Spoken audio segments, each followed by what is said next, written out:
Hope Entertainment.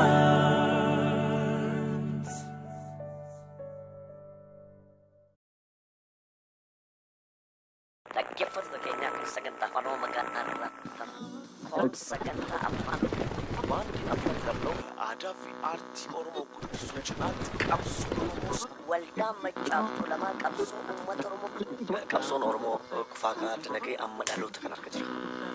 Oromoon gadaansaa cabu cabe gaafa gadaa isaa deebifate cabsaa cabse. Gadaan Oromoo ammoo Oromoo qofaaf osoo hin taane uummata addunyaaf.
osoo bilisummaadhaaf abdannu osoo injifannoo dhufelennu nu duraa biyyoo makamanii sabakkoo lammii koo dinninyaru jecha qabsaa ture elemoonii osoo bilisummaadhaaf abdannu osoo injifannoo dhufelennu nu duraa biyyoo makamanii takka takka takka takka takka takka kan nama takka duutis takka lubbuunis takka ishee rabbi argaa takkitti sanuu takka shakkine